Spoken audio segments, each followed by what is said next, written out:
Ladies and gentlemen, welcome to episode 44 of the Talking with the Dad podcast. Steve does it every single time, has no idea of social cues or, when things are going to happen, even though I count it down to him every single time before I hit the record button.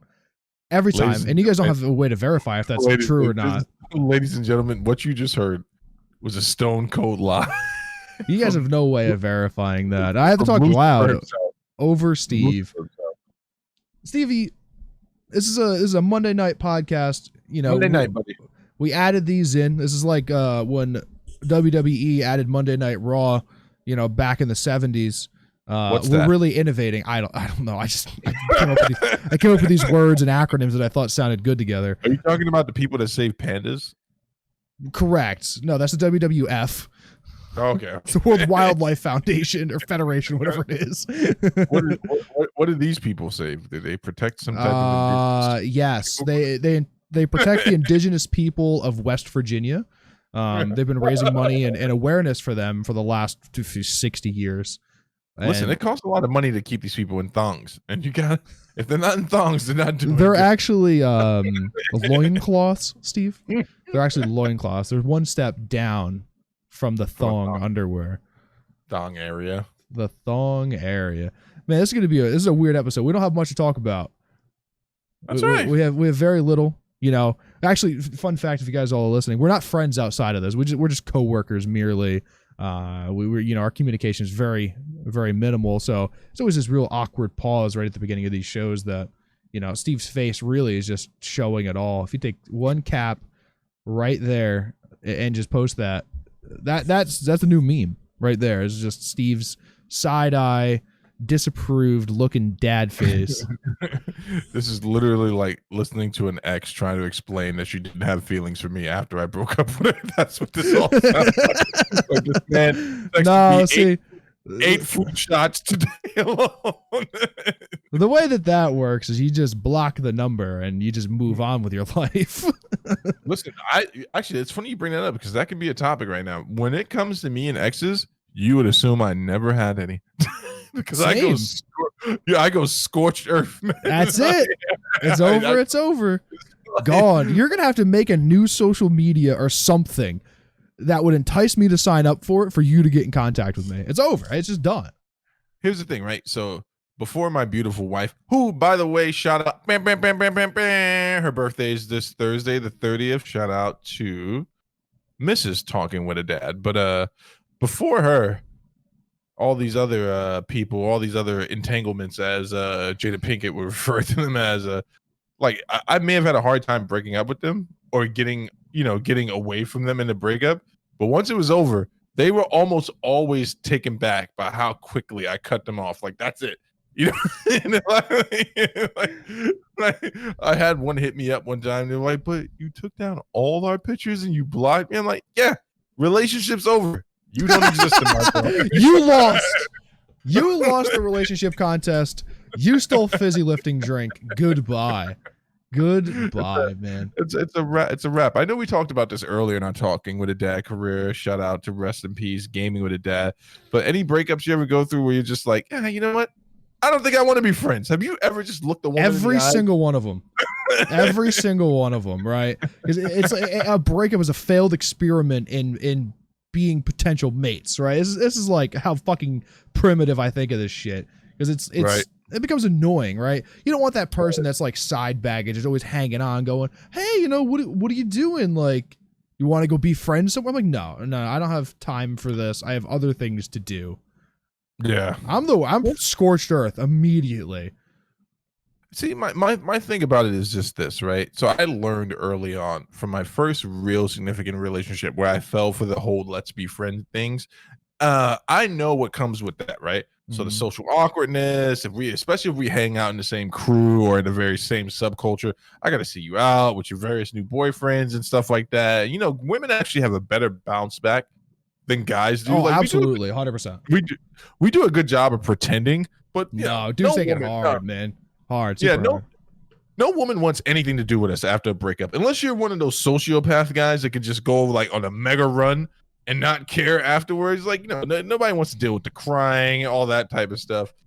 But that's why I developed this perfect system, Zach. It's called You Don't Exist. right? And if I see you walking down the street and you try to do that thing where it's like, oh, it's so great to see you, I'm like, yeah, right by. Absolutely, look straight through you like you don't exist. Absolutely. You'd mentioned crying. I'm gone before the crying starts. So yeah, you say you're quick at getting at, dude, gone. Like, hey, by the way, I wish I had $1 here. That would have been really funny. I'm like, you're as single as this dollar bill, and then walk away, and then I go back and grab my $1 and then leave. Listen, I can respect that. When I say my very first breakup was like, I was that kid, like my buddies, I keep trying to get you to watch this movie, man, because when they showed it to me, it really changed my life a little bit. Gotta go watch High Fidelity. There's a scene where this guy's dealing with a breakup, and it was like the same thing I was going through, because it's literally like, you ever just feel like you're being stripped of your sanity? It was that type of breakup. But once I got over her, that was it. And that's when she kind of like tried to like slurk back into my life. And I was like, nah, not happening. And then there was another situation like that before me and Santana got married, before we started dating. And, and Santana actually called it. She was, I'm not going to go into the full story, but she was like, this chick's a snake. And you need to get away from her, but you're not going to, because you're weak of mind. Holy shit.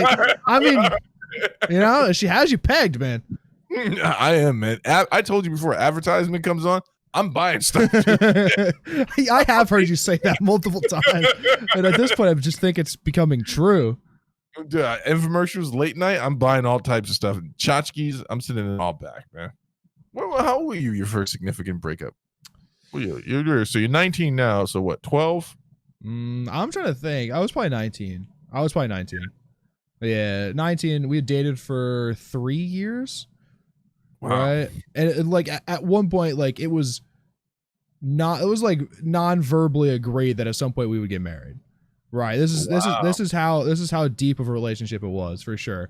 Like I had graduated a year or two before she did, high school, and then like during the summer she lived here. Right? Like the whole thing. Yeah. So family loved her, everything. It went both ways. And yeah, that was a bad breakup for sure. Oof. Oh, wait. I think you've talked to me about this one. She went off to college or something like that. No, that's a separate one. That one wasn't bad. That was hey, gotta go I gotta go fucking something else. Good luck with your life. That was literally like a good luck with your life one, and it just left. Man, there's nothing more that's going to reveal to you the nature and character of a person than how they deal with a breakup. I am the 3 o'clock in the morning metaphysical breakup guy, where I call you like, hey Zach, man, are you up? You're like, no, but I guess I am now, Steve. I'm like, I want to get really philosophical after a breakup. Like, I'm trying to break down everything in the nature of existence. No, I mean, I don't have friends like that, right? Like, I'm just it was, especially then, right? Like that tore me up. That was bad, right? Because how close I thought we were. And no, it's just like I just gotta deal with this shit on my own, right? That's it. I'm gonna deal with it on my own person. I kind of am with everything, though. I don't know. You've seen it in workplaces and just in environment in general. I'm gonna deal with it on my own person. Yeah, now when it comes to emotional stuff, I should not be left to deal with it on my own. Like I definitely need someone to help stabilize some stuff. You know what else I've struggled with in the past with breakups? I have this uncanny ability of attracting the new boyfriend. Like they want to send me messages and stuff like that. I'm like, dude, man, listen, you're with her, man. Your scorched earth is not good enough, man. After the scorched earth, if she is there and new boyfriend asked about you, and if it's not just an immediate, I don't fucking want to open that bag of worms, then you haven't done good enough on the other side. So, what you're talking about is like not scorched earth. That's like restraining order. I don't want to be that guy. I'm definitely the I've only ever broken up with once. It was that time, and it's like, all right, so you initiate it. Like, okay, well, here's all the issues that I had too. Good fucking luck. And then I'll break it down to you very matter of fact and to a point of all of the things that over the last years that has happened that I didn't approve of. And then okay, That's what you wanted? There you go. Good luck. You're like, we're sharing? Is this a safe place? We're in Olive Garden right now? It's like, how many times did we go to Wendy's and get fucking chocolate Frosties and French fries, and you say you didn't want French fries? How many times? I don't know. 13. 13. Look, I have them all written down in a piece of paper. Like, why do you have a scroll? I don't know. Why don't you? I have everything I don't like written on this. On this biblical scroll. That's just, I open it up and it's just it's just write on it for me. It's just 2 miles long. And there's a team of people who curate this. At the top of the list, people who own Porsches and drive slow in the left lane. Yes. Oh man, dude, I was driving to work the other day, and this guy was getting on the freeway in a BMW, but it was like, I don't know a lot about cars, but this was actually like a very, very, very exotic BMW, and I wish I would have the i8. Is that what it is? It's you know what I'm talking about? Only very exotic one that they have. Other ones look just like slightly either more swollen or more anorexic version of like the 325, which is the standard BMW. You think of a BMW, it's a 325. It was amazing, man. He definitely. Strangely enough, though, he wasn't driving fast in it, but I think he was being escorted by another car that might have been from the dealership as well. So he was like test driving it or something like that. But looked amazing, and I just looked over at him in my car, and I just gave him a head, and I was like, "You're doing it, man. You're doing it." It's funny that SUV that you drive is like the car guy's SUV. It's a widely regarded as one of the best driving and most fun to drive SUVs on the market.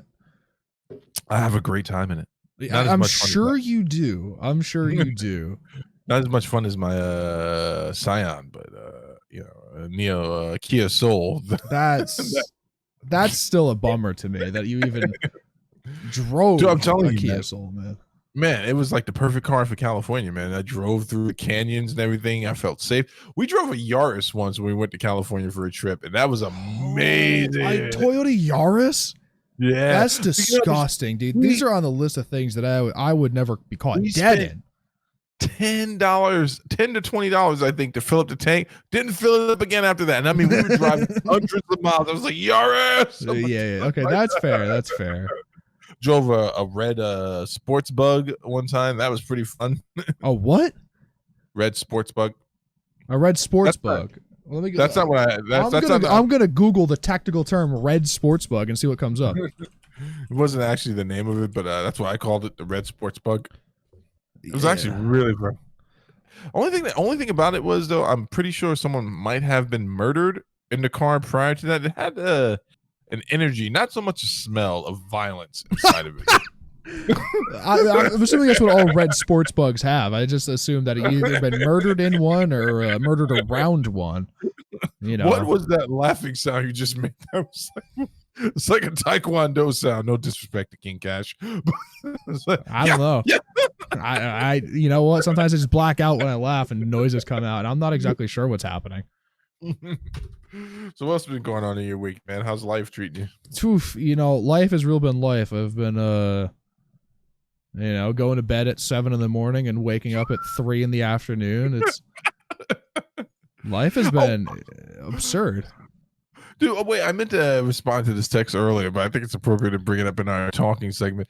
You said something interesting about Ben Shapiro, and I'm interested to hear your take on it because I like listening to your outer monologue there.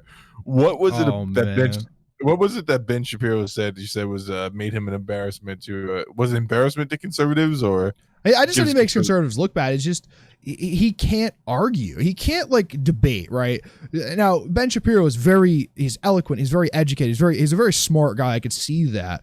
But the only thing that he is good at is speaking fast and spitting facts at you. He doesn't string the facts together well. He doesn't come with a conclusive argument. You say something and he goes off the rail, and his job entirely is to make you look stupid. Right. So when he's sitting down, and it's true, it's all of his videos on YouTube. When you sit down and have an actual conversation with him, like Rogan was, and Rogan's usually a yes man to the people that he's with, unless it's a topic that he knows something about, which is about 7 topics, and then he'll argue with you. And they were talking about, man, was it systematic oppression in say south side of Chicago, right? And they were talking about, he said that there was 2 points during like this lockdown that he thought that the people would come together. It was right at the beginning and everyone would come together in lockdown, and that didn't happen. And then right during the George Floyd thing, and he said that he thought that people would come together and maybe they could help combat or fight racism, right? Right. And Shapiro goes off on this tangent about how that really one of the ways to fix maybe some of the systematic oppression in these, areas and neighborhoods of like Baltimore and Detroit and south side of Chicago, I think is the examples that they used, was, you need to lock it down with police so you stop all the crime, right? And he made these really, really just ignorant points about how all of that would work. And Rogan was just like, yeah, no, none of that. He's like, none of that. I don't think any of that would work. He's like, I don't know what would work. I'm not smart enough, but none of that would have you just said would make a difference at all. Was Ben Shapiro making the? I need to go back and watch it.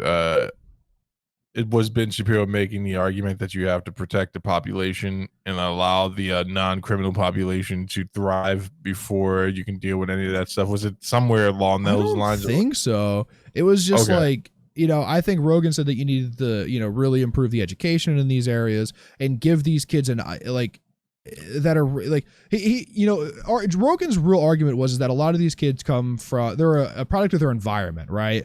When everyone is doing one thing, it's hard for that one person to not do it. And Shapiro said, well, at some point someone just has to not do it and make better for themselves.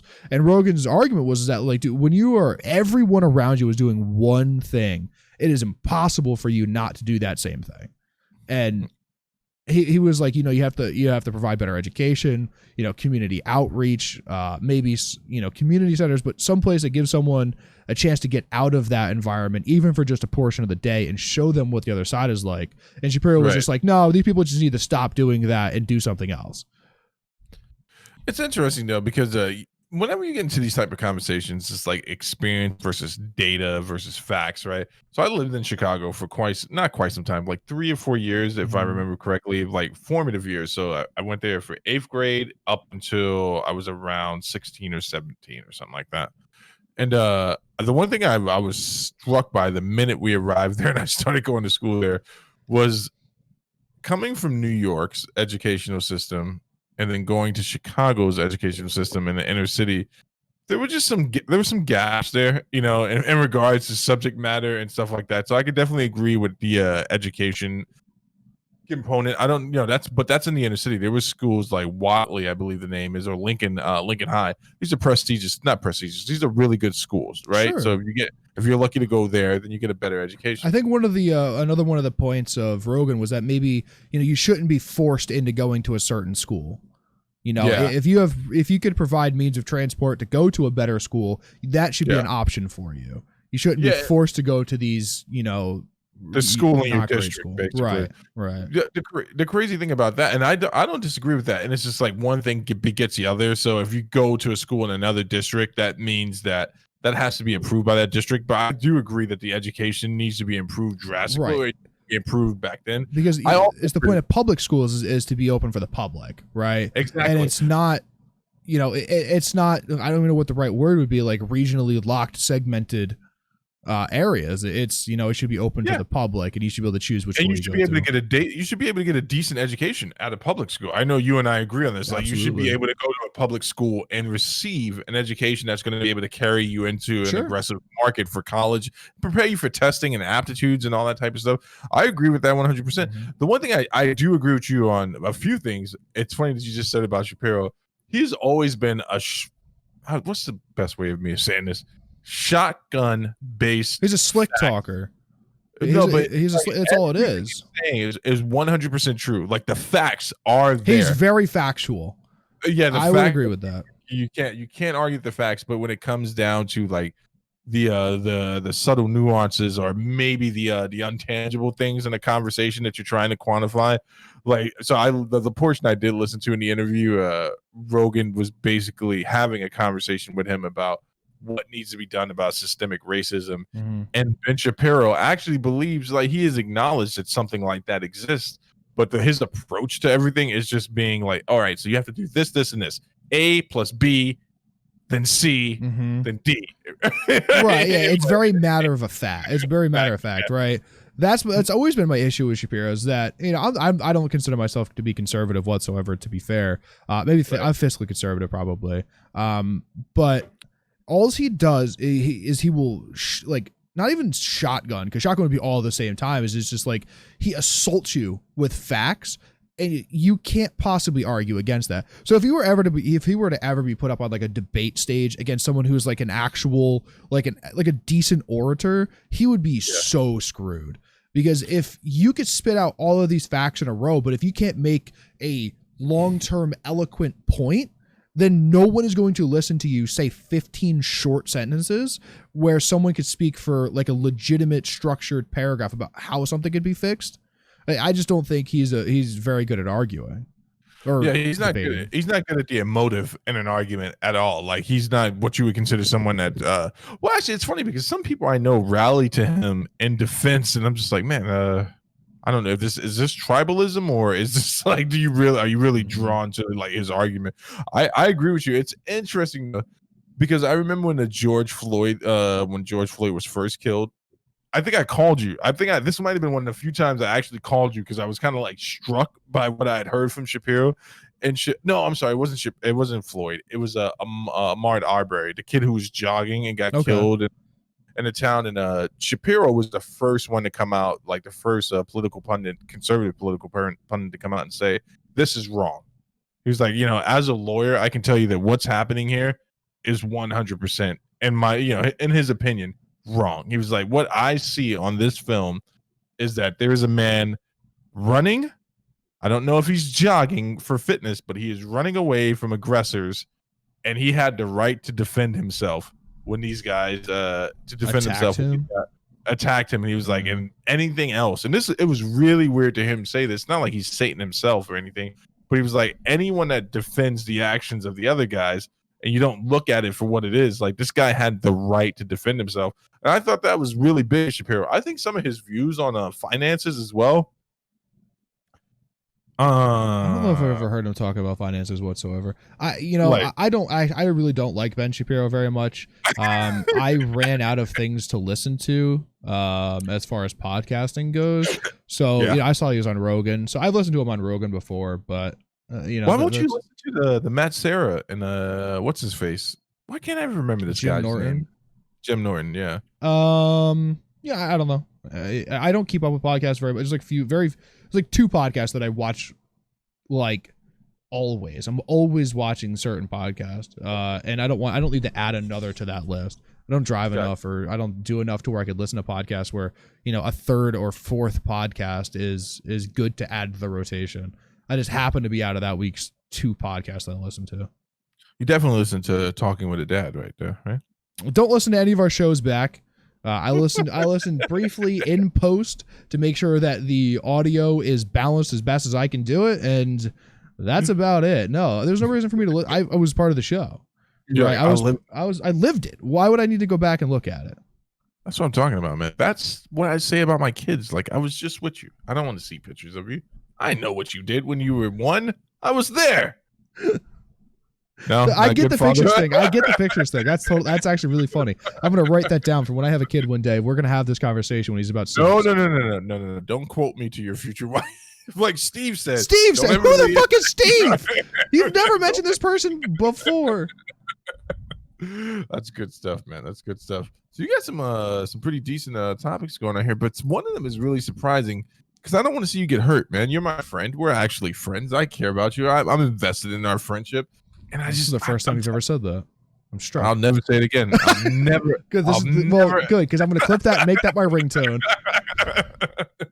I'm just there's it's made its way onto 2 topics, and it's like watching my buddy in an abusive relationship, and I just don't want to see you go through this again. Mostly because I don't want to deal with the fallout of it again. Oh my God, you've never dealt with the fallout. But what do you think of that? We'll move on to those. I've been dying to hear this, man. What did you think about the Xbox conference, dude? Man, it's hard for me to form an opinion that is even negative. Negative would be better than what I really thought about the Xbox conference. Let's start with the positive. We saw Forza. and a new Fable game was announced. Now, Yeah. to be fair, I've never played Forza Motorsports, which is what's coming out this year, and I've never played a Fable game. So if that made it onto the positive list, holy fuck, what happened to this conference, man? A bunch of new garbage that I don't care about. Crossfire X, we actually spoke about this game on multiple occasions. Looks like a shitty console CS. Fuck you. Stalker, never played the Stalker series. Actually, a lot of people are really into the Stalker series. Stalker 2's coming out. It's huge on PC, so maybe that's a positive. I've never played it, but I hear a lot of people really, really enjoy it. Destiny DLC, don't care. Psychonauts, don't care. Man, there's really nothing. The Outer Worlds got a DLC. Now, I never made it and played the Outer Worlds, but it's made by Obsidian Entertainment, so it's probably pretty good. And that brings me to the Halo fiasco. Now, we've been waiting for Halo Infinite for years now, right? When did Halo 5 come out? I don't exactly remember. If you could look that up, I'd appreciate it. Yeah. We get to Halo Infinite. We hear a lot of rumors about it. We hear that maybe there's going to be a BR. We hear that the multiplayer might be a little bit different than years past, right? There's going to be more optimization. There's going to be better graphics. There's going to be this and that. October 27, 2015. 2015. So we're 5 years since our last Halo release, right? Halo's one of the biggest games on the planet. I don't care what anyone says or what anyone thinks. Halo, when Halo launches, Halo is an event, right? Halo 1 and 2 and even 3 when they came out were the biggest entertainment launches ever. Think about that. The biggest entertainment launches ever. Right now, obviously Grand Theft Auto 5 is up there, and I don't know if it'll ever be beat. It's like 3 or 4 times as profitable as the Avengers Endgame, right? And that was what, 2.5? It's the most profitable movie of all time, right? $2.5 billion or something. I think fucking GTA 5 is up at like almost $10 billion total revenue for as long as that game's come out. They show us 8 minutes and 40 seconds of campaign gameplay with graphics that, to me, are supposed to be 4K 60, look worse than Halo 5. If you look at Halo 5 and the graphics of Halo 5, which came out 5 years ago now that I found out, and you look at Halo Infinite, there doesn't seem to be an improvement one over the other, right? And that's a really, really bad sign. Now, we don't get any multiplayer. We don't get any multiplayer information. I would have traded, and I'm not an Xbox guy, but it's coming to PC, so I'll be very happy. We didn't get any information as to how the multiplayer is going to work. Is there going to be a ranked system? Is there going to be a BR, which they've already come out and said that there isn't going to be, but I can't believe that. It's just too popular of a genre right now for Halo to not have one. Right.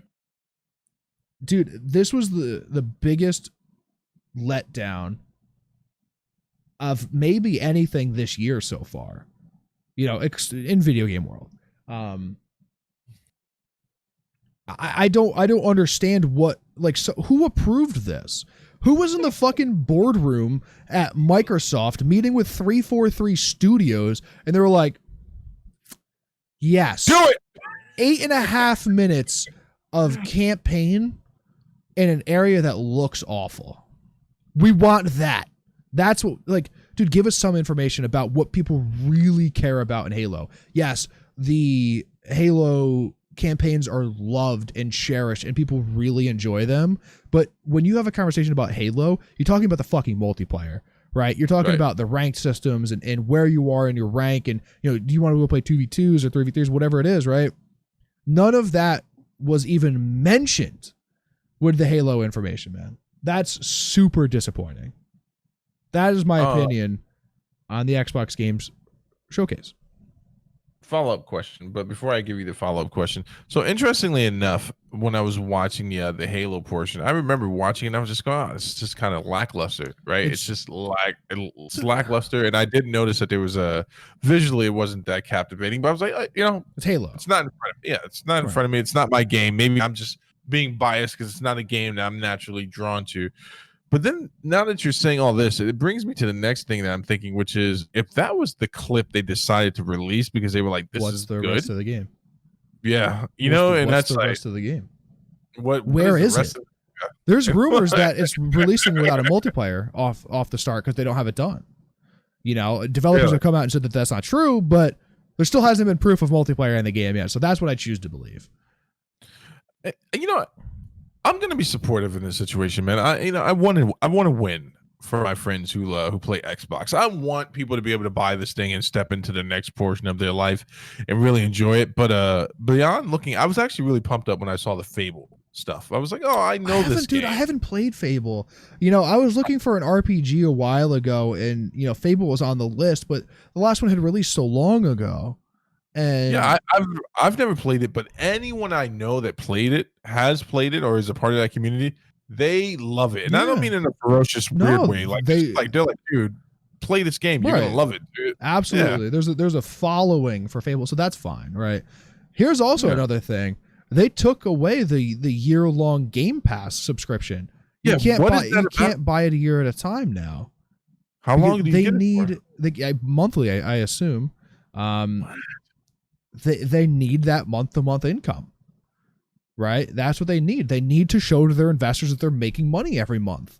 It can't just be one huge burst every once a year and then flatline for the rest of the year. They need that month-to-month income. There's 10 million subscribers on Xbox Game Pass, right? They need that month-to-month income.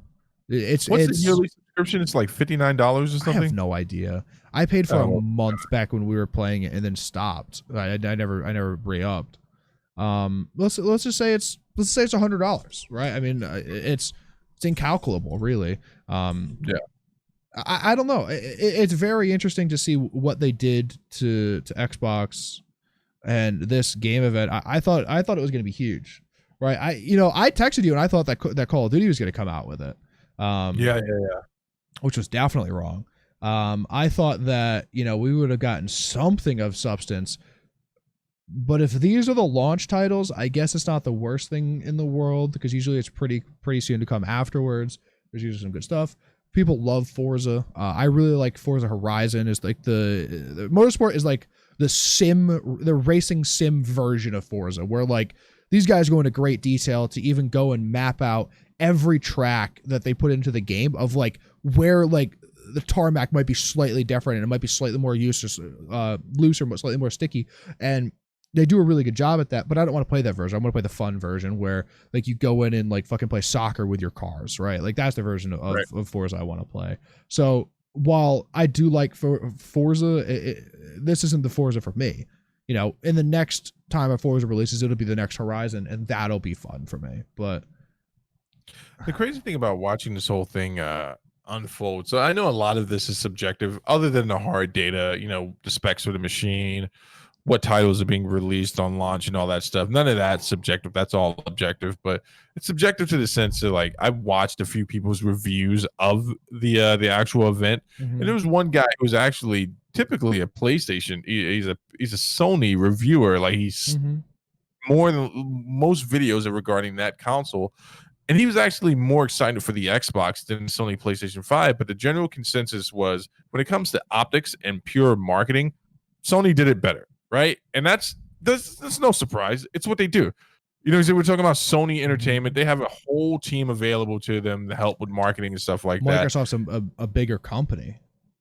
Bigger company, for sure. And you would think that like someone would have been at the helm on this event and say, hey, we really need to drive home the point that this is the console that you're going to have for quite some time. It's not just the next generation, because that's what they kind of marketed it as, right?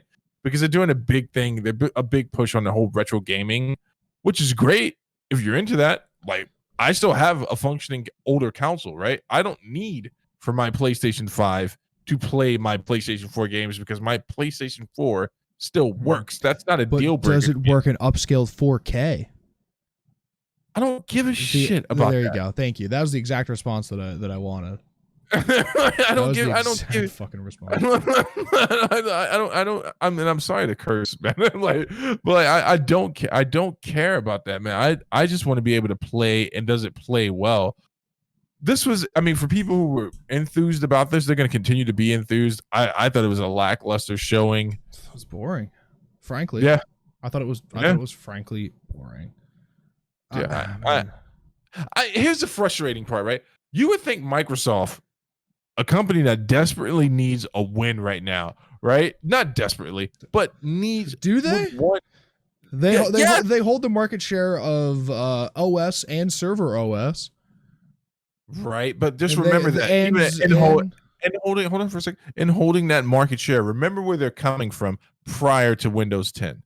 So do you know what happened before Windows 10, and then they came off the hills of Windows 7, which was Windows 10 is like by and large the most used OS in the world.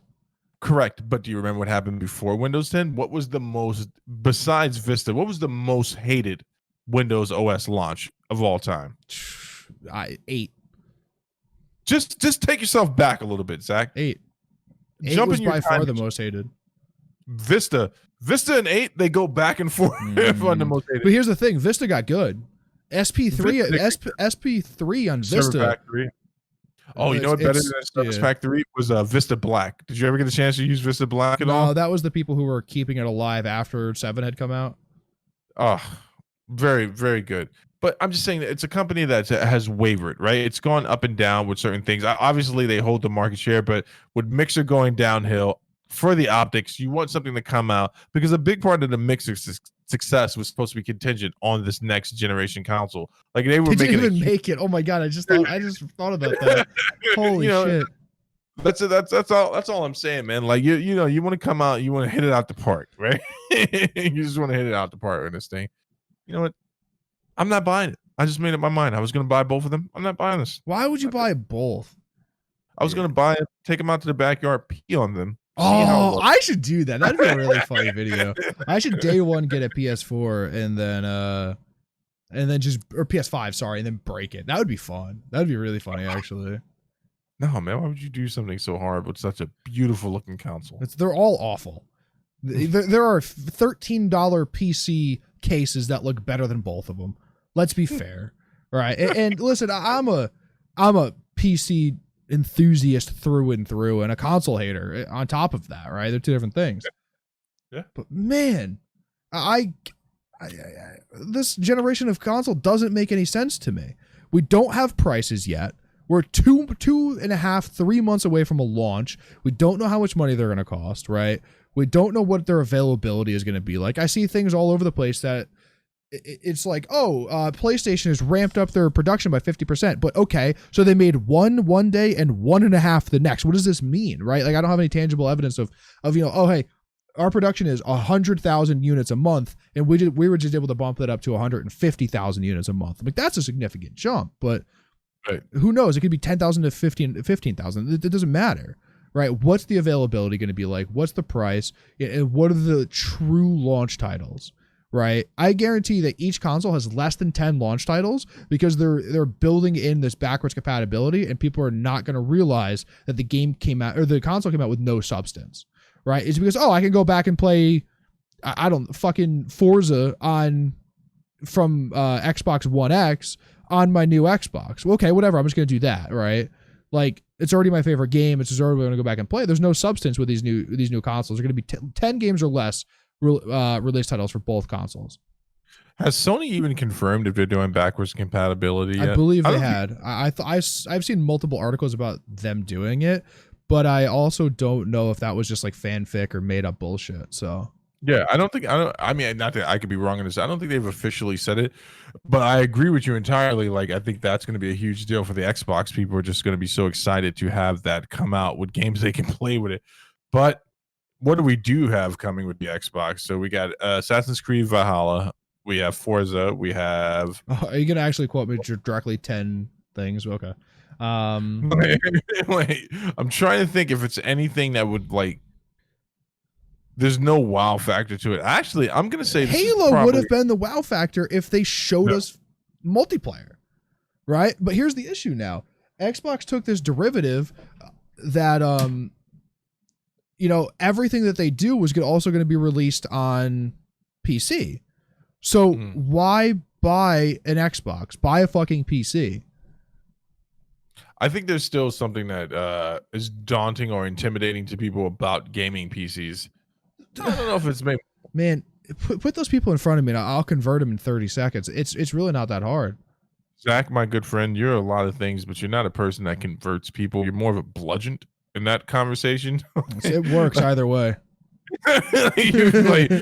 You're not you're not the scalpel. You're definitely the hammer. That's fine. That's fine. Sometimes the scalpel needs a little help. Comes in, hit him on top with a fucking hammer. But somewhere there's a medical doctor listening, like, well, that just doesn't make any sense. If there was a medical doctor listening to this, sir, I applaud you. We praise you. I applaud you. I don't know where you went wrong in life, but I'm glad you're here. You know what's great about the console wars in this generation is the teraflop thing. I know we've gone about this, but I love going into the forums and just seeing people literally say, "This is nothing new." They're like, "But the teraflops, the teraflops." This is the first console generation that you've paid attention to because of the show, right? The same thing happened PS4 versus Xbox One, right? What, the teraflop? Same thing. Same thing happened PS3 versus Xbox 360. Same thing. How many teraflops do we have with the PS3? Fucking, it's 2 or something. I don't know. This is how many years ago is this? 15? I don't remember. I purely don't remember. I can look it up, but dude, this console generation is just, it's so confusing because more and more people are seeing PC gamers, right? It is a growing platform. At some point, everyone will jump onto the PC platform. I'm sure of it, right? Dude, man, I don't know. I'm very confused by consoles and why people like them, and I don't know. Maybe you can explain it to me.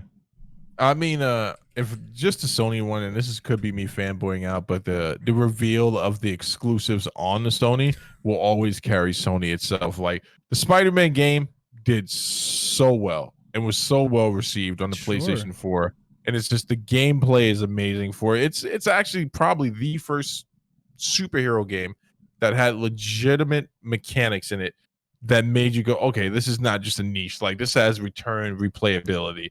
Like this is something that like it doesn't feel clunky. Like you actually get almost feel the experience of what it would be like being Spider-Man. Sure. That sounds weird. And that experience would have been better if it was on a PC running at 144 frames per second at 1080p. Maybe, but they don't own the property. They don't own the rights to it. And Sony doesn't. Who doesn't own the rights to it? No one, like Sony has an exclusive in with Spider-Man, so that's why it's going to release. But there's no reason for Sony exclusives to not come to PC. Right? Yeah, all of the Xbox exclusives are coming to PC now. There's one good reason for that to happen: capitalism. They control it, and they release it. They're going to make money off of it. They can re-release it later. When I always think that's stupid. But in regards to like the PlayStation 5, like seeing the Miles Morales game, boom, people will launch back in it. They're like, oh, I thought it was a DLC pack. It's a full game, so we're going to get to enjoy it. How many copies do you think that sells? I'm curious, genuinely curious. How many copies do you think the new Spider-Man game will sell? Because you're buying a console with it. You have to buy a console with it. You can't buy it for the PS4. How many copies do you think it sells? You know what? I'm always better at quantifying these type of things when it comes to music and album sales. True. Video games and video game fans are a little bit more fickle than your general like music fan. I don't know. I'd say 1 million, 2 million. That's a lot.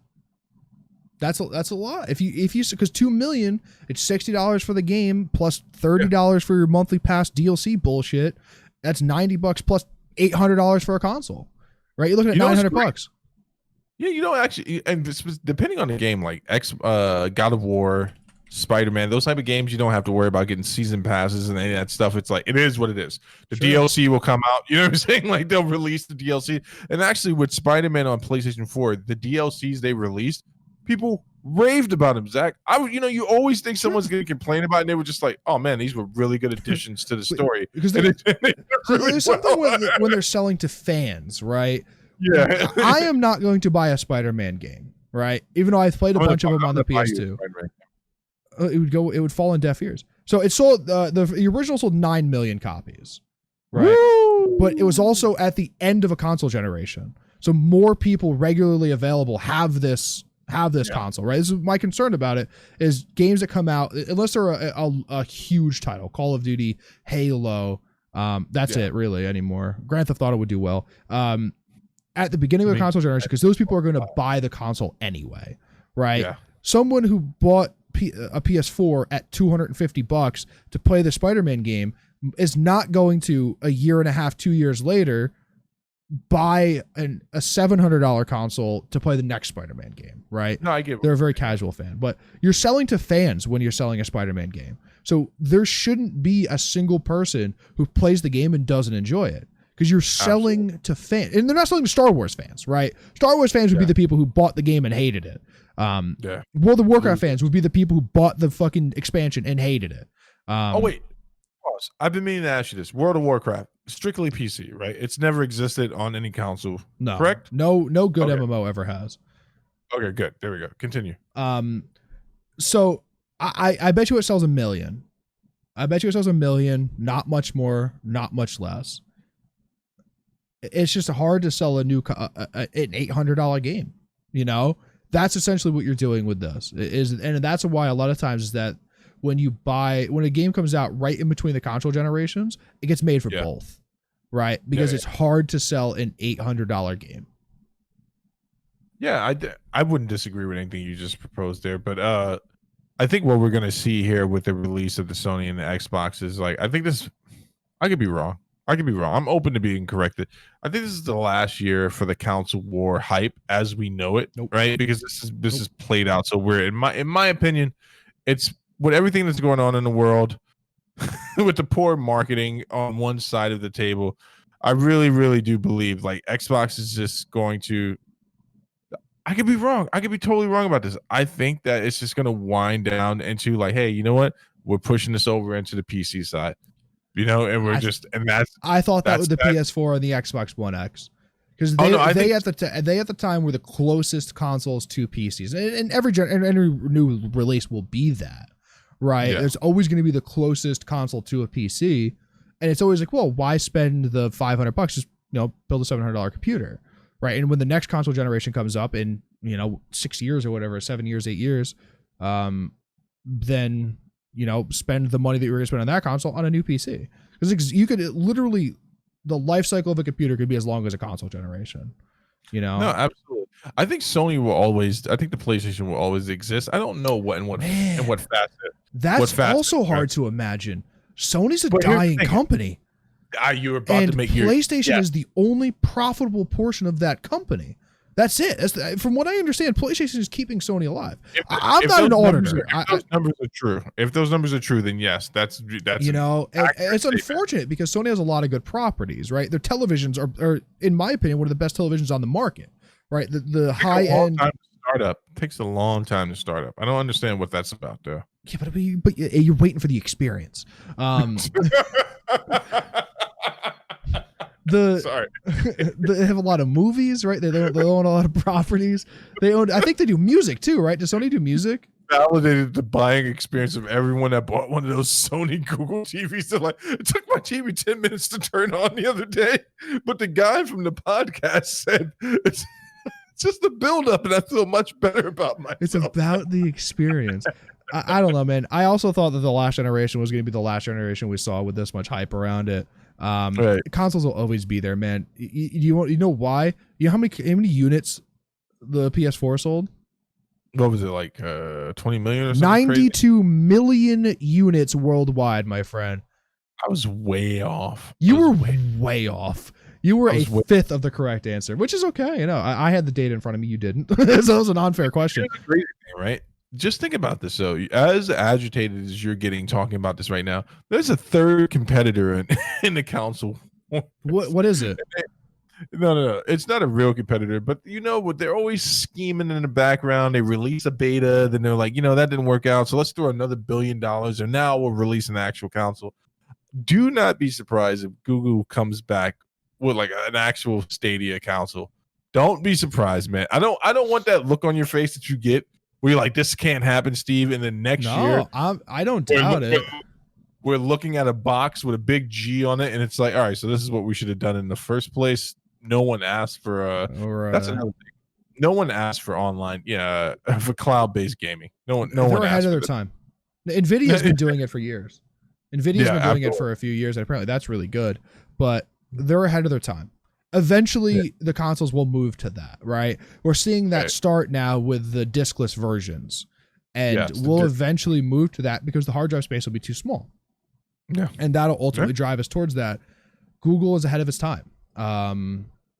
That's assuming that the world doesn't collapse and the servers stay running. I'll make sure the servers stay running. Don't worry about that. But at this point, man, I actually don't know where the console hype goes. Really what I was looking for in that conference really, truly was the Call of Duty release. Any information, dude. I am fiending for information. And I've explained the Call of Duty cycle to you, right? Yeah, yes, you have, buddy. Would you like me to re-explain it on the podcast? I don't know if it was on the show. Listen, hold on for a second. Before we get in, I'm going through it. I'm getting the Call of Duty sweats. I'm getting this itchy. is why I started to show off with ex-girlfriend talk, right? I'm just a little bit of therapeutic voodoo on you. Man, it's more of like an ex-crackhead talk, right? Because it's like, dude, it's like we can cut to you like 2 to 3 weeks in a row, like F Call of Duty, programmers. No, fuck F this Call of Duty, the one that's out right now. The previous one, Black Ops 4, incredible. The one before that, I don't even know which one it was because it didn't exist in my mind. The one before that, Black Ops 3, incredible. Was it Future? It was Infinite Warfare or something. It was Infinite Warfare. It was Infinite Warfare. Right, which apparently actually once it got fleshed out a few patches in was an okay game. I never went back and tried. I thought it was garbage. Black Ops 3 before that, incredible. Advanced Warfare before that, also turns out a very good Call of Duty. Didn't like the movement, but the gunplay and everything felt very good. Before that was either Ghost or Black Ops 2. Both of them, doesn't matter. Very good Call of Duty. Like, there has been one horrendous Call of Duty, 2 horrendous Call of Duties in the last 6 years. And, you know, that's a good ratio if you think about it. If you fail twice in 6 years and every other one of them sells $1 billion, fuck, you're okay. No, so you were hoping to see something at the conference. You didn't get that. You got angry. You got angry. You turned the conference and I started off. blasting.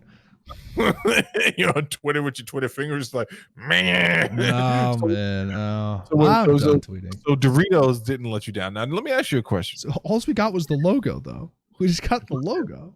When did you see this online? Were you eating Doritos in a fit of rage or something like that? No, I saw it online. It was leaked that because every year Mountain Dew Doritos do a thing with Call of Duty that if you buy it, you'll get a little code on it. And Monster does it too, actually. You'll get a code and you can input that code and you can gather double XP for when you first get the game. Right? I think it's a good idea. I've gathered up a lot of double XP over the years. I would just buy fucking Mountain Dews, dump them out, take the code, and throw the thing away. It's worth it to me. Right? Because this is how much I love the Call of Duty game. And I guess someone leaked it of their Doritos packaging with the Call of Duty logo on it for the double XP event. Now, is that the image of the two people standing back to back with the guns drawn? I did not see that. No. Okay. Did you? I would look up Call of Duty 2020 Doritos. Leak. Yeah, I'm looking at it right now. And it is the one from IGN. Shout out IGN. It's just a little snippet, dude. It just says Call of Duty Black Ops Cold War, unlock double XP with every bag, chance to win double XP for a year, promotion ending 1/31/2021. This is very standard, right? And it gives the exclamation of Doritos.com Call of Duty. Like, this is very, very common. They do this every single year.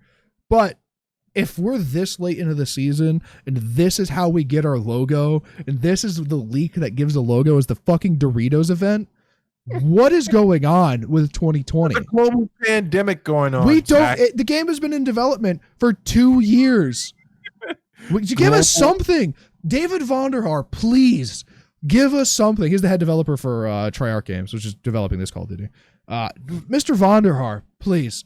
I know you like car racing. You like doing music production, right? We got some things in common. Come on the show. You talk music with Steve. We talk cars, right? Like, and I just want a little bit of the fucking Call of Duty Black Ops Cold War leak. That's all I want, dude. Just give it to me. Hold me over for the next 2 months before I can get my hands on the game and ruin some kids' time. Man, you're sweating. You're moving your hands around a lot. Dude, you know what's funny? Like, stop me if I get absurd here. I speak like an Italian. I a lot of hand movements. I'm not Italian in the slightest. It's the area we grew up, but I don't know how that became synonymous with them. There's a lot of people groups like I know I have a lot of German friends that speak with their hands quite a bit. Okay, so I speak like a European.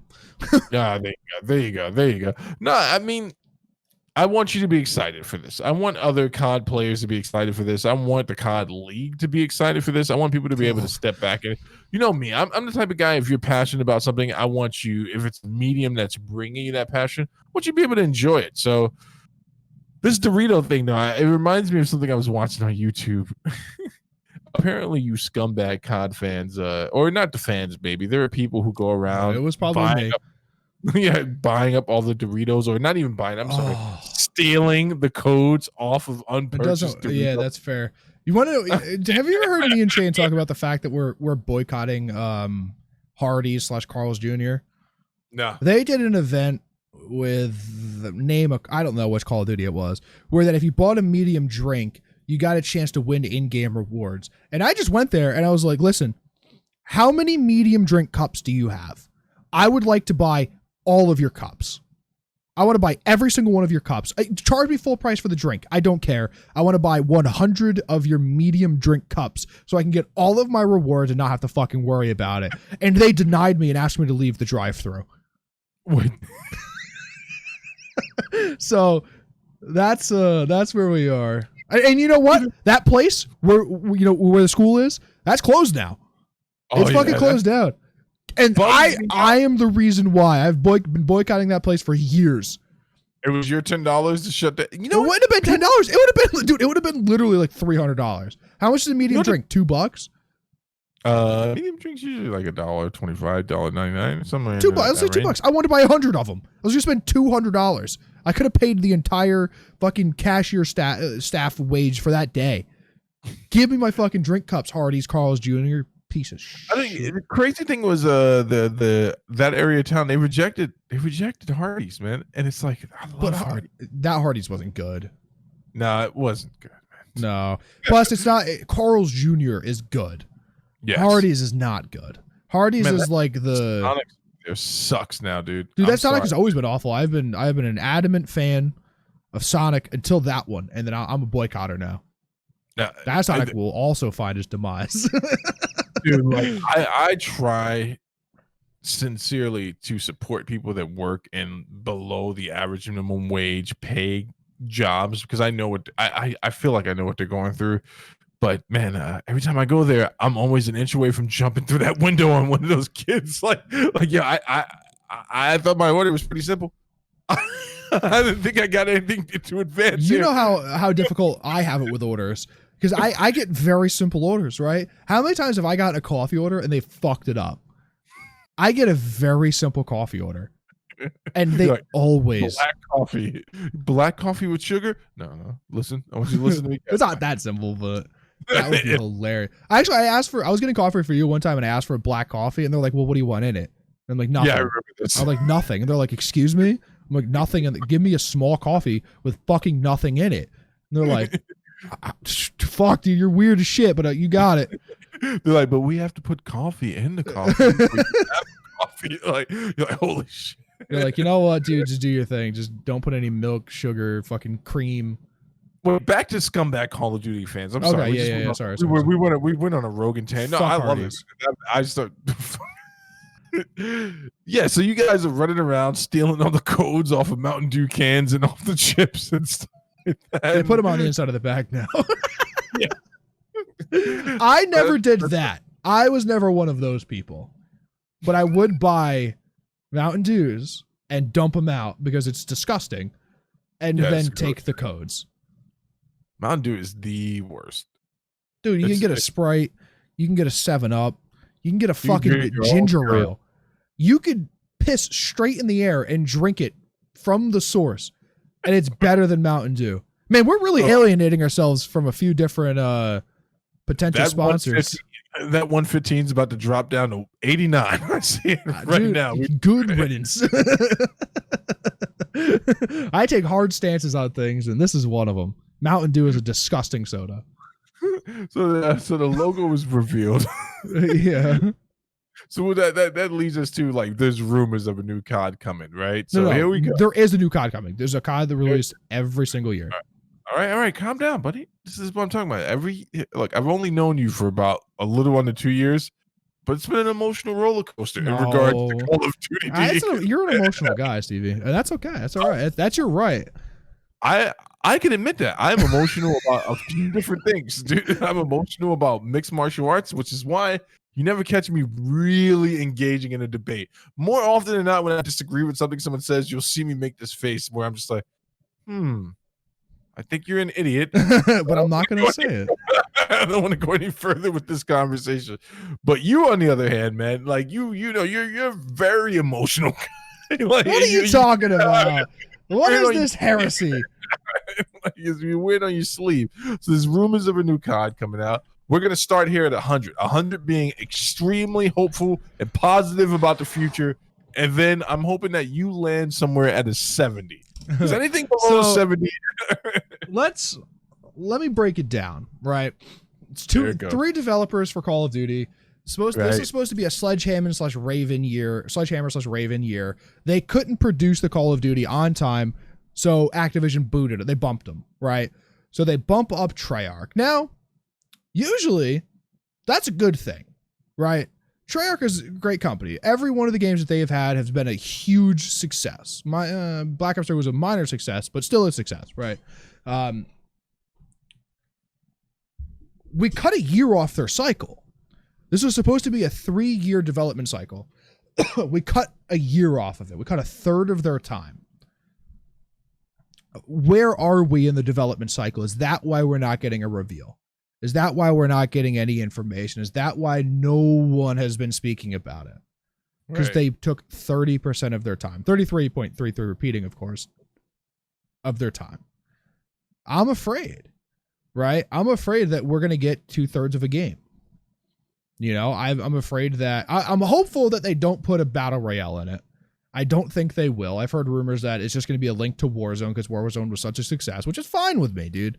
That's super fine with me. I want the Treyarch development team to be entirely focused on Black Ops Cold War multiplayer, right? So that bumps me down to a 90. Sorry, that bumps me down to like a 60. This is where we're at right now. Take another 10% off for the fact that we know there's going to be recycled maps already.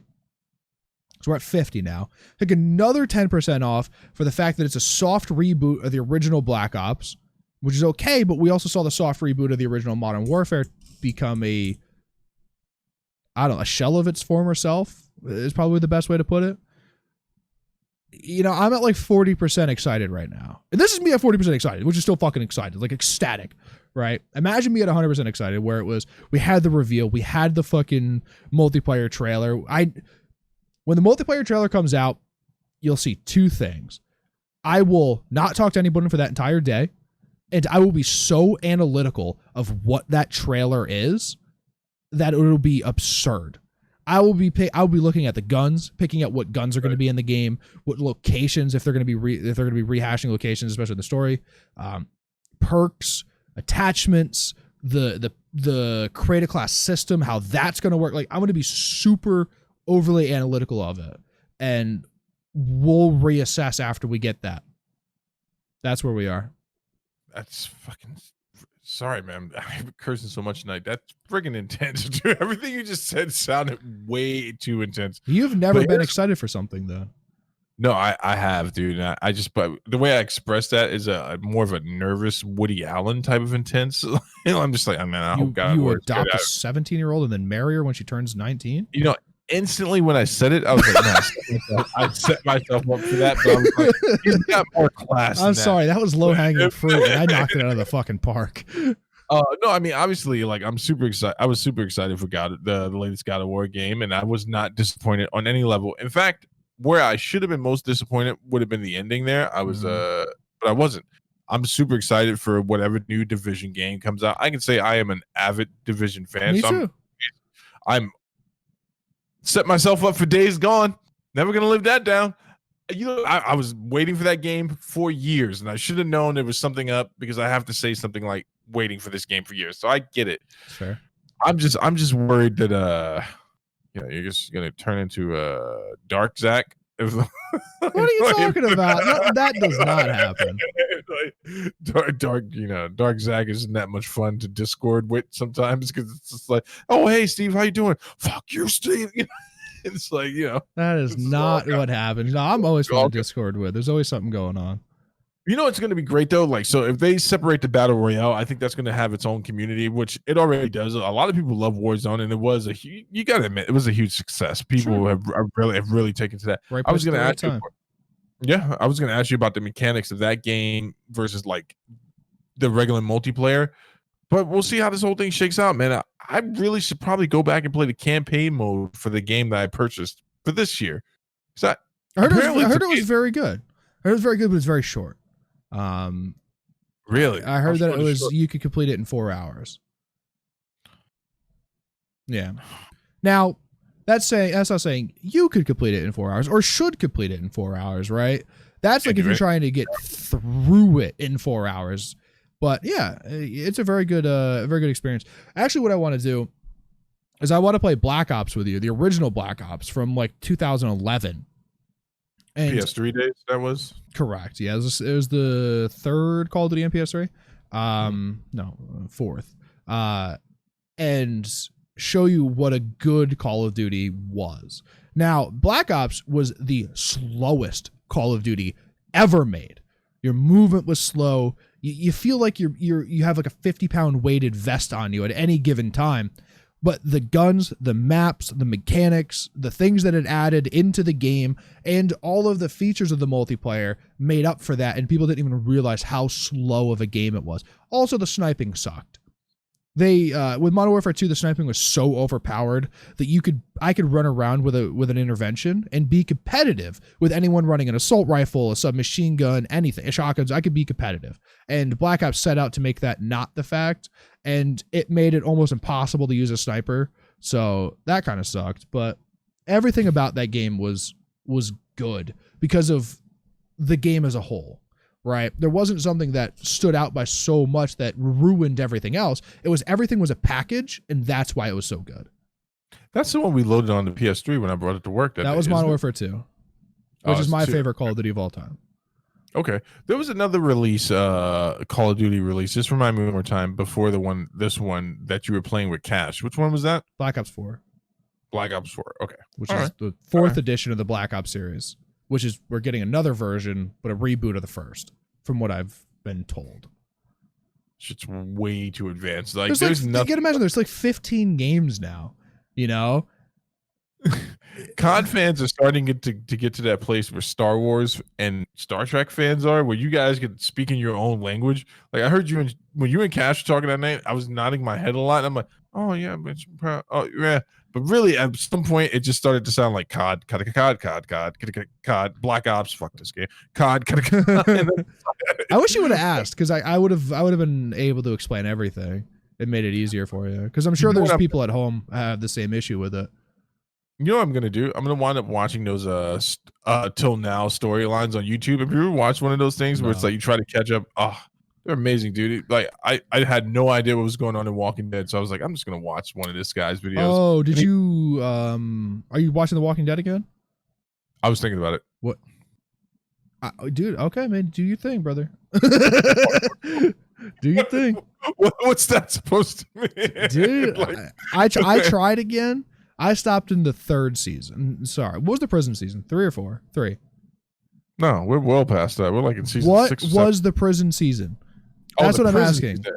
What was the prison season? 3? That's where I stopped. I think they said prison. No, oh, sorry. That's where I stopped. I stopped halfway through 3. It apparently went off the fucking rails since then. I tried watching like an episode in season 5, and I'm like, I fucking don't know what's going on. None of this looks good. That deer was the worst CGI I've ever seen in my entire. I gotta go. And then I left. You know what's crazy? The prison season, when it goes into the governor, that stuff, really, really good. I never made it that far. Yeah, that. Oh, that sorry, season, I did. The halfway point of that season was they did like an assault on the governor's thing, and they threw fucking smoke grenades and shit. Like, I got that episode, and after that, I was like, this is just, you can't get any worse than this. The Walking Dead suffers from the same thing that a lot of stories suffer from, which is how many times are we going to come into another antagonistic group? Mhm. How many times, the breakdown, the betrayal, and it's circular. So like it gets to a point where you're just like, that's why Breaking Bad, in my opinion, works so well, because they were like, you know what, we probably have 6 seasons of this story. Like Sure. we can only watch him descent so far before it gets to the lowest point, and then everything falls apart. And I thought For they did that well. sure. The Be- actual creators of the Walking Dead comic book, They're he didn't even done, tell right? yeah, he didn't even tell anyone he was ending it. He literally made a big deal about the next 2 issues And then and ended ended it. Yeah. Yeah, I remember you yeah, and saying that. it was a perfect ending. And I'm hoping that one day that we'll see game developers come to that same decision where they don't have to be canceled, where it's like, hey, you know what? It's been a great run. Which, I'm hoping that God of War makes the right decision, because after this next game, Mm-hmm. if they go to Egypt or whatever, I mean, they're obviously going to stay. They're going to finish off the storyline and the Norsean storyline, and then maybe go to Egypt. But I think they kill it. I think they should kill it at the Norse storyline. I don't want to see Sure. Kratos jumping around the world fighting other gods. Like, That sounds stupid. fun. It sounds fun. Kratos versus the universe. Here's the issue with Call of Duty. It sells $1 billion every year. Yeah. No, I know exactly. There the is point no story to Call of Duty. No one cares about the story. It's about the multiplayer, right? And it's going to be a hit and a miss, right? It's the nature of releasing a new multiplayer game every single year, right? And not building upon it like a Counter-Strike or like a Battlefield does, right? But if without a release, then, what do we do? Right, no one's gonna play the Call of Duty of last year. If I had to play, if Modern Warfare, if they're like, you know what, fuck it, scrap it. We need another year to develop this game. Modern Warfare is your Call of Duty for this year. I'm done. I'm not buying another Call of Duty after that. It would 2 years of not being able to play. The other night I was sitting here, didn't want to play WoW, didn't want to play RuneScape, didn't want to play whatever, and I'm like, dude, I need a mindless shooter to play. One where I could just go into the zone, not think, and play the game. I don't have that right now. Yeah. This Call of Duty is too frustrating. Black Ops 4 is dead. Like all the other CODs are dead, and I'm just like, dude, I don't want to play. I can go back and play Modern Warfare 2, but it's hackers and people who are fucking like cracked out an Adderall and were like wanting to go. And I'm like, dude, I don't want that right now. I want to go into a lobby, have some mindless fun, and then move on with my life, right? And there's nothing on the market like that right now. Is the Battlefield 5 lobby still going? Like, are people still playing that game, or what? Mm-hmm. That has, you don't play that. No? I wasn't that bored yet. Okay. I go to Battlefield when there is literally nothing else in life to do. And Battlefield, dude, I'm telling you, I love Battlefield. I really do. But after 4, they lost me. With Hardline, I think it was what it was. And then 1 came out, and then 5 came out, but it wasn't really an after 4. It was a after 1. It could have been 1.2 for all I cared. And they weren't great. They weren't the kind of Battlefield I was looking for. DICE does modern combat incredibly well.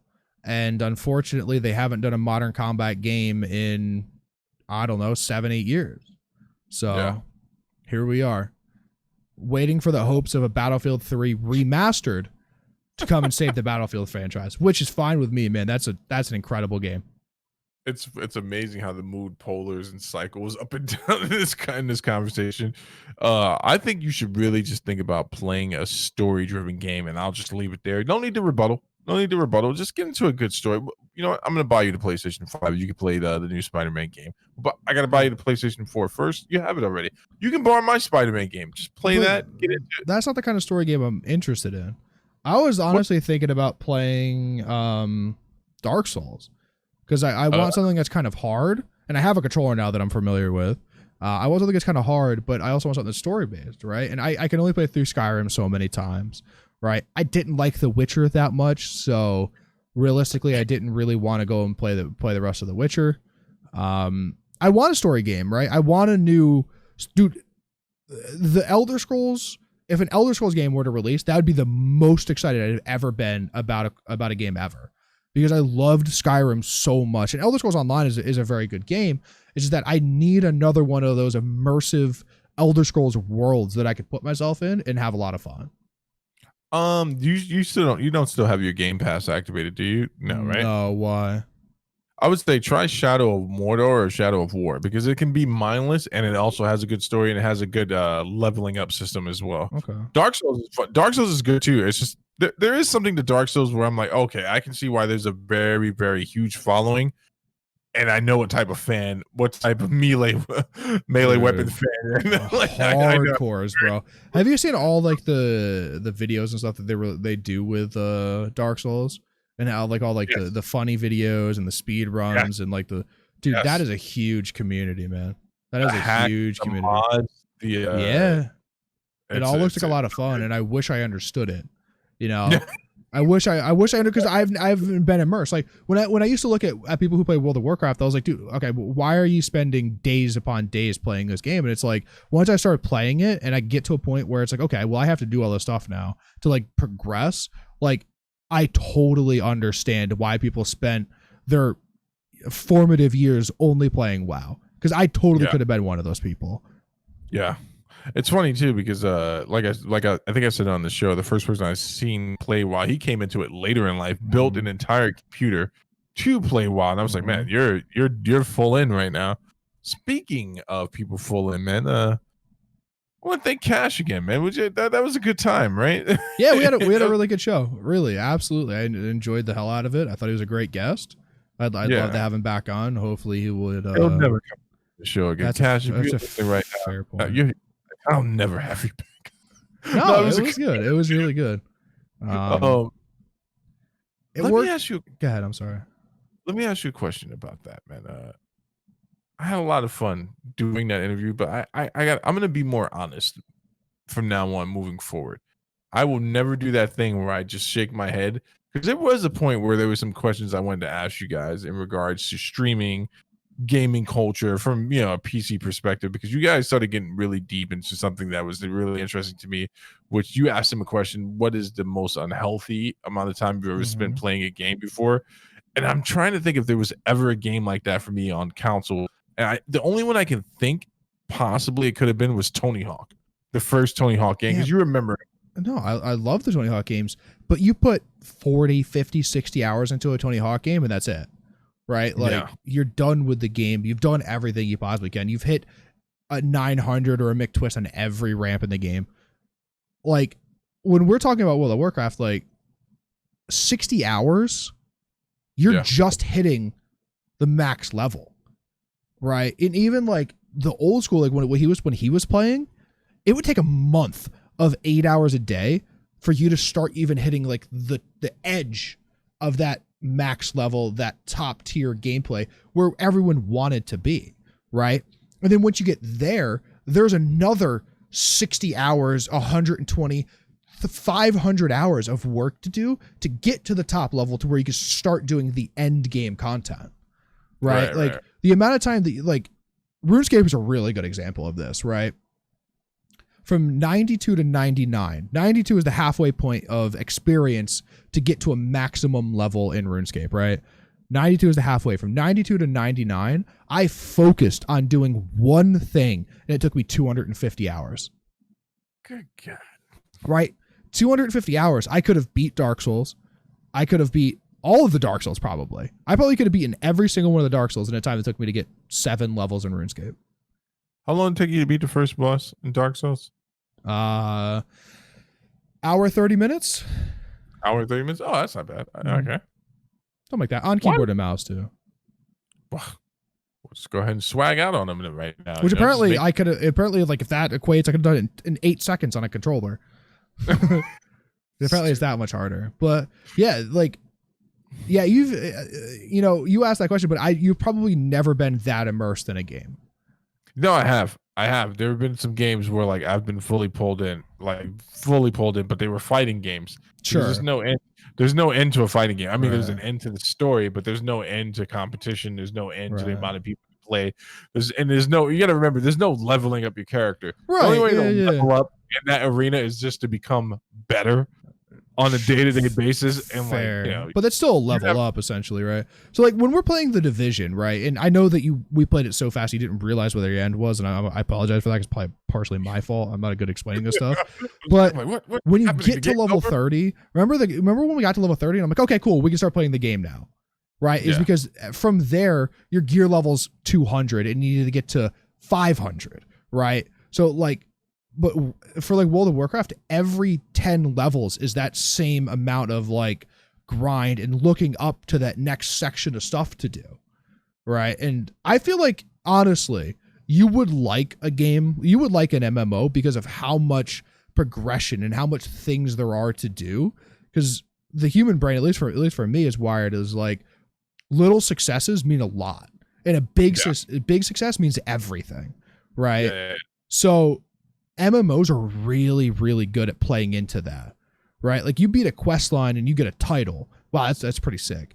You beat a war campaign and you're now able to do all of the newest raid, and it's like, holy shit, I want to do that. And you look at it, you're like, okay, well, I need an item score of 400 and I'm at 275. Well, now I got to do all of these other things to be able to get to my end goal, right? And like, it's a really goal-oriented style of game, and most MMOs are like that. It's funny because as I'm playing through Assassin's Creed right now, man, it's like the leveling up on there is it's kind of janky, but it makes it more fun because it's rewarding, right? Yeah, huh? It's rewarding. Yeah, no, it's extremely rewarding because you could buy all the stuff, level up, and get to a certain place right away. But just going around doing the side missions and getting your character beefed up, it's a lot of fun. Yeah. It's a lot of fun. It's absolutely a lot of fun. You sent me something tonight, and this is what I've really been waiting to talk about. Oh. I paid you a compliment, and then you ruined the fantasy. What the hell did you cook tonight, man? So that was a burger, right? And I've been cooking a bunch recently. So it was 80% ground chuck, right? So 80% non-fat ground chuck, 20% fat, with jalapenos, mushrooms, Parmesan cheese, and like spices, with pepper jack cheese on the top. Nice. But that rice wasn't what I thought. I was like, oh man, did he make like, it's Santana actually pointed out, because at first I thought it was like eggs. I was like, oh, he made this was a Texas burger. He just didn't put the egg on. No. She's like, no, I think that's cheesy rice. And I'm like, is it? And she zoomed in. I was like, yeah. looks amazing. What kind of rice was that, dude? It was like a rice-a-roni. No, it wasn't, dude. Yeah, that was like, I swear. I'll go take when we're done with this, I'll go grab the box, take a picture. What's with the cooking phase? You're going through some type of phase in your life with your birthday. I like cooking, bro. I love cooking. That steak that I sent you, was it last night? Like steak was, it was a little rare for my taste too, but everyone else likes it rare. I would have actually done 3 more minutes in the oven. It probably would have been good, but I did. We moved the grill from my grandparents' house over here, and so I've been using it like fucking all the time, and cooked it on there. Got a nice like medium heat on the grill. Got really nice grill marks. Actually, I should have taken a picture of it because it was literally perfect cross stitch grill marks on it, and I knew it wasn't done, so I put it on a cookie sheet with tin foil around it and put like a half a stick of butter and like a bunch of garlic, and then close the tin foil and then put that in the oven for 7 minutes. I really probably could have done 10, but man, it was very good. It was very good. Yeah, it was really, even as rare as it was good. 3 more minutes, I think would have been perfect, but you only know that afterwards. I looked at it and I was like, the presentation looks great. I know myself with textures, a little bit more bloody than I like it, but I'm like, it looked so here's amazing. The thing, I let it sit for 8 minutes after, so it wasn't bloody. Oh, really? Okay. It wasn't bloody. It was rare in the middle. It was rare, but it wasn't bloody. Like there was like, after I was done, I ate it on a paper plate. Like there was no blood or stains or whatever on the plate. Like it was good.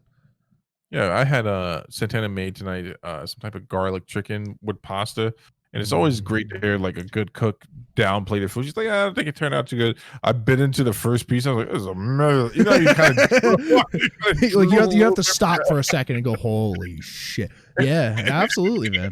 Absolutely. You know what? I was talking to a buddy about something, and people don't understand this upstate living, and we're not really that far upstate. We're not upstate.